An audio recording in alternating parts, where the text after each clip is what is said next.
ना रहें तो ही अच्छा है। क्यों मेरी माँ? शरीर भी अपना नहीं है तो हम किसका गुमान करें कि हमारे पास ये है और वो है। जो गुमान करते हैं वो भी जलकर राख हो जाते हैं। ये गुमान, ये घमंड, ये है कितने दिनों का? आपकी और हमारी उम्र अधिक से अधिक 100 साल की है। 100 साल की उम्र होने पर ना आप रहोगे ना हम रहेंगे, और 100 साल के बाद रह भी गए तो किसी काम के नहीं रहोगे। क्यों मैया? सही है। गौकर्ण जी ने कहा, पिताजी सेवा कथा रसमहो नितराम पिबत्वम। कथा सुनो, भगवान की सेवा करो, भगवान की और भगवान के भक्तों की सेवा करो। गौकर्ण जी ने अपने पिता को, पिता रो रहे थे बेटे ने मारा, पर गौकर्ण जी ने ऐसा ज्ञान दे दिया कि सारा अज्ञान मिट गया। अब उन्हें समझ में आ गया कि बेटा मेरा नहीं है, भगवान मेरे हैं। और वो घर से निकलकर भगवान का भजन करके कल्याण कर लिया। पर धुंधकारी ने जब माँ को मारा तो माँ बेचारी कुएं में कूद कर मर गई। धुंधकारी माँ बाप के ना रहने पर 5 वैश्याओं को ले आया, उनके संग रहता, उनके लिए चोरी करता, गलत गलत काम करता। एक दिन उन लोगों ने सोचा कि इस आदमी के चक्कर में तो अपन परेशान हो रहे हैं, तो धुंधकारी को उसकी पत्नियों ने 5 ने मिलकर मार डाला, गला दबा दिया, जलते अंगार डाल दिए। जो स्त्री, याद रखिएगा, स्त्री सबसे कोमल होती है। बोलो हाँ, स्त्री सबसे कोमल होती है, उसे मां कहा जाता है, ममता से भरी है। पर जो स्त्री पर पुरुष के चक्कर में पड़ जाती है, वो स्त्री पत्थर से भी अधिक कठोर हो जाती है। बोलो हाँ कि ना? स्त्री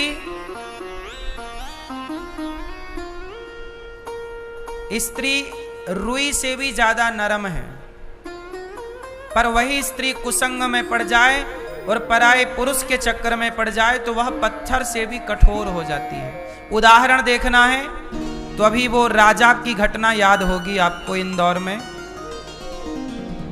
पति को घुमाने ले गई, पति का मर्डर कर दिया, खुद भी थी उसमें इन्वॉल्व, और सोनम नाम की लड़की, उसने पराये पुरुष के चक्कर में ही तो अपने पति को मारा। अब मैं आप लोगों से कहूं कि आपको किसी का मर्डर करना है तो यहां बैठी कोई भी स्त्री किसी का मर्डर कर सकती है? आप में इतनी हिम्मत है कि आप किसी का गर्दन गला काट दो? बोलो। जिस देश में, जिस संस्कृति में चींटी को मारना भी पाप होता हो, हमसे तो चींटी भी नहीं मरती, हाथ कांपने लगते। क्यों मारें बेवजह चींटी को भैया? क्यों मारें? हाँ या ना? हम चींटी को मारने से डरते हैं, डर लगता है कि ईश्वर पूछेगा क्यों भाई, वो चींटी क्या तेरा खजाना लूट रही थी जो तूने उसे मार डाला? पूछेगा ना सवाल ईश्वर ये हमसे। क्या बिगाड़ा उस चींटी ने हमारा जो हमने उसे मार दिया? लेकिन सोचिए, जिस सनातन धर्म में चींटी को मारना पाप है, वहां आज इंसान इतना निर्दयी हो गया, निष्ठुर हो गया कि पति को मारने में भी जरा नहीं सोचा। या कुछ पुरुष भी पत्नियों को मार देते हैं, तो आपने इंसान को, पत्नी को मारने में तनिक नहीं सोचा। क्यों इतने क्रूर हो गए? क्यों इतने निर्दयी हो गए? क्योंकि पराये पुरुष से चक्कर था। चमड़ी की भूख मिटानी थी। हाँ या ना? इस चक्कर में आपने मार दिया। इसका मतलब यह हुआ कि धुंधकारी की पत्नियों ने भी धुंधकारी को मार दिया, क्योंकि वो धुंधकारी के पास पैसे के लोभ में आई थी। वो ना जाने कितने पुरुषों के पास रह चुकी। वो स्त्रियां बहुत खतरनाक होती हैं। वो स्त्रियां कुछ स्त्रियां बहुत खतरनाक हैं, जिनका पर पुरुष से संपर्क है, पराये पुरुष से टच में है। ऐसी स्त्रियां कुछ भी कर सकती हैं। हाँ या ना? वो अपने पति को मरवा दें। केवल पति ही नहीं मेरी मां, कुछ केस तो आपने सुने ही नहीं। कुछ स्त्रियां ऐसी भी हैं जो पराये पुरुष के चक्कर में, उनका बेटा था तो बेटा है अब कहां लेके जाए, तो बेटे को ही रास्ते से हटा दिया।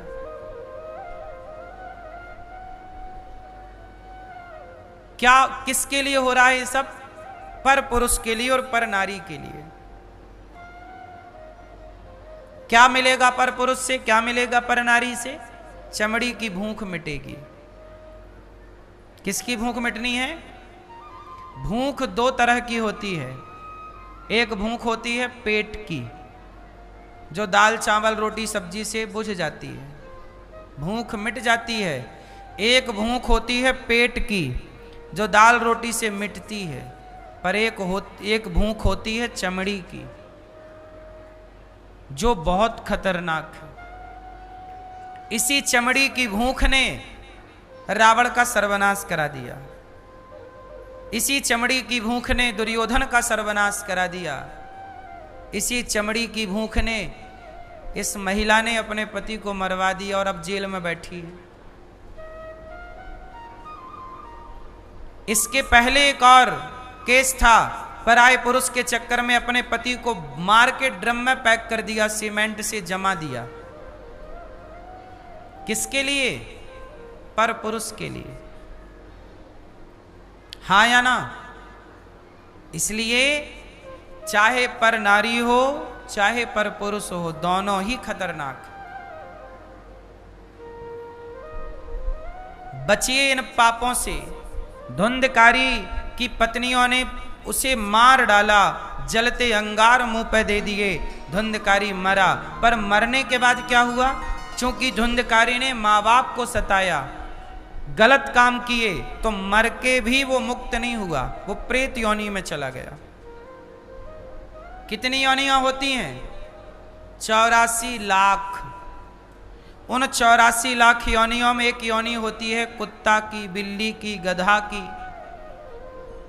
पशु की, पक्षी की, जलचर, थलचर, नवचर, नाना सब प्रकार की योनियों में ये योनियां।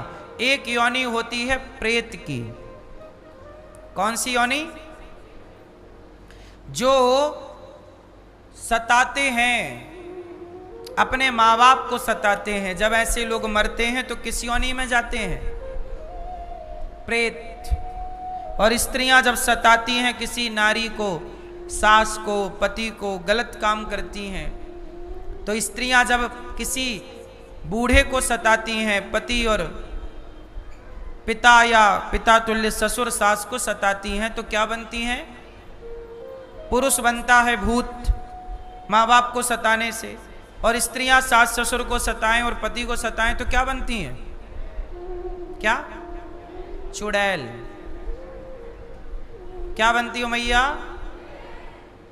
तो चुड़ैल। तो आप लोग सेवा करना अपने सास ससुर की और पति की, वरना चुड़ैल बनने को तैयार रहना।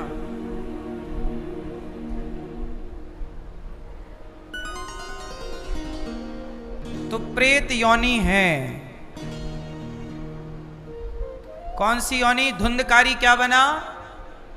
जोर से। प्रेत बना। अब जब प्रेत बना तो क्या करे? तब धुंधकारी ने अपने भैया गोकर्ण जी से कहा, भैया मैं मर गया, अब मुझे अक्कल आई, मैंने बड़ा अपराध पाप किया भैया, मैं प्रेत बन गया, मुझे से प्रेत योनि से मुक्त करो।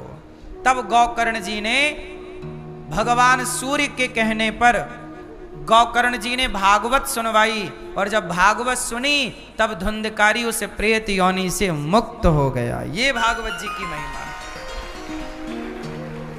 अब सोचिए, धुंधकारी जैसे पापी भी भागवत सुने तो वह प्रेत की योनि से मुक्त हो जाते हैं। और आप लोग इसलिए कहता हूं कि जीते जी भागवत सुन लो और अपने माता पिता के नाम से भागवत जी सुन लो, क्योंकि कोई जाने अनजाने में कभी प्रेत योनि में चला भी जाए तो उस व्यक्ति की सदगति के लिए भागवत जी ही उसे मुक्त कर सकती हैं।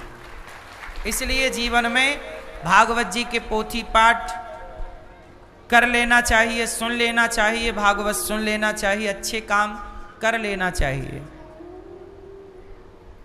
धुंधकारी ने भागवत सुनी, मुक्त हो गया। गौकर्ण जी ने दूसरी बार भागवत सुनाई, वहां जितने जीव थे सब मुक्त हो गए। सच्चिदानंद रूपाय विश्वोत्पत्त्यादि हेतवे तापत्रय विनाशाय श्री कृष्णाय वयं नुमः। सच्चित आनंद, भगवान कैसे हैं? सच्चिदानंद। भगवान ही सच्चिदानंद है, वही मुक्त कर सकते हैं सबको कहीं से भी। भगवान सृष्टि को उत्पन्न करते हैं, पालन करते हैं, संहार करते हैं।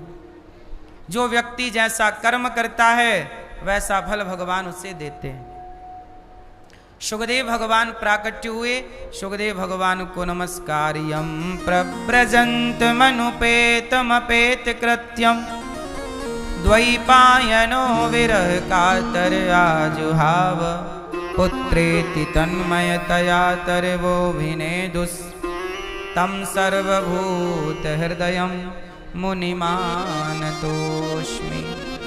सुखदेव भगवान जो अपनी माँ के गर्भ में 12 वर्ष तक रहे, ऐसे सुखदेव जी जब बाहर आए तो उनको बारंबार नमस्कार किया गया। ये वही सुखदेव जी हैं जिन्होंने राजा परीक्षित जी को भागवत सुनाई। राजा परीक्षित कौन है? मैया,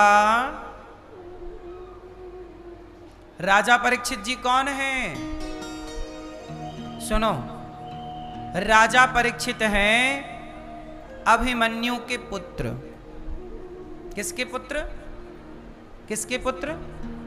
अभिमन्यु के पिता कौन? अर्जुन। अर्जुन का बेटा, अर्जुन के पुत्र हैं अभिमन्यु। अभिमन्यु की मां का नाम क्या है? नहीं पता? जगन्नाथ जी के बीच में कौन बैठा है? जगन्नाथ जी के बगल में कौन बैठा है? भगवान श्री कृष्ण की बहन का नाम क्या है? माता सुभद्रा। सुभद्रा के पुत्र हैं अभिमन्यु, भगवान कृष्ण के सगे भांजे। अभिमन्यु महाभारत में चक्रव्यूह में मारे गए थे। गुरु द्रोणाचार्य ने चक्रव्यूह बनाया, उसमें फंसकर मर गए। अभिमन्यु की पत्नी गर्भवती थी। अभिमन्यु की पत्नी का नाम था उत्तरा। उत्तरा गर्भवती थी। अभिमन्यु तो मारे गए, पर उत्तरा के गर्भ को नष्ट करने के लिए अश्वत्थामा ने ब्रह्मास्त्र चलाया। तब भगवान ने उत्तरा के गर्भ की रक्षा की और उत्तरा के गर्भ से जो बालक हुआ वही बने परीक्षित। परीक्षित जी पांडव लोग जब चले गए स्वर्गारोहण के लिए तो पांडवों की गद्दी किसने संभाली? भाई महाभारत जीत गए पांडव तो धर्मराज युधिष्ठिर बने राजा, पर पांडवों का कोई पुत्र बचा नहीं। पांडवों का केवल एक ही वंशज बचा, अभिमन्यु का बेटा परीक्षित। तो पांचों पांडव ने परीक्षित को राजा बनाया, क्योंकि उत्तराधिकारी अब वही है, कोई और बचे ही नहीं। तो परीक्षित जी बन गए राजा और पांचों पांडव स्वर्गारोहण के लिए चले गए। स्वर्गारोहण के लिए मतलब अपनी लीला पूरी करके परम धाम चले गए, जहां सबका शरीर रास्ते में गल गया, पर एक धर्मराज युधिष्ठिर जी थे जो शरीर के सहित स्वर्ग पहुंचे। सबका शरीर रास्ते में गल गया।